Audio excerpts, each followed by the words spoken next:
मी जो इथे राजकारणामध्ये आहे, तुमच्यासमोर जो उभा आहे, हा काही काही प्रॉपर्ट्या कमवायला किंवा पैसे कमवायला इथे मी राजकारणामध्ये आलेलो नाहीये. मला आयुष्यामध्ये दुसरं काही सुचलं नाही किंवा दुसरं काही मला जमलं नाही म्हणून मी राजकारण नाही करत आहे.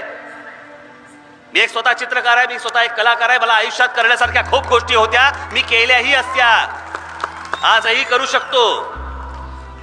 पण हे जीव तोडून इथे मी महाराष्ट्रामध्ये काही करायचा प्रयत्न करतोय, तो तुमच्यासाठी करतोय.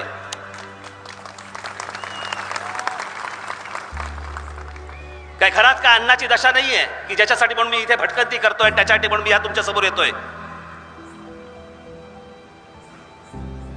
हे राज्य माझं, या राज्यामध्ये माझा जन्म झाला, हे राज्य कुठच्या कुठे जायला पाहिजे. मी माझ्या पहिल्या सभेमध्ये सांगितलं होतं, जगाला हेवा वाटेल असा महाराष्ट्र माझ्या हातून घडावा, एवढीच फक्त माझी इच्छा आहे. आम्हाला शौचालय नाही दिली तरी चालतील, आम्हाला पाणी नाही दिलं तरी चालेल, आम्हाला वीज नाही दिली तरी चालेल, आम्हाला नोकऱ्या नाही दिल्या तरी चालतील,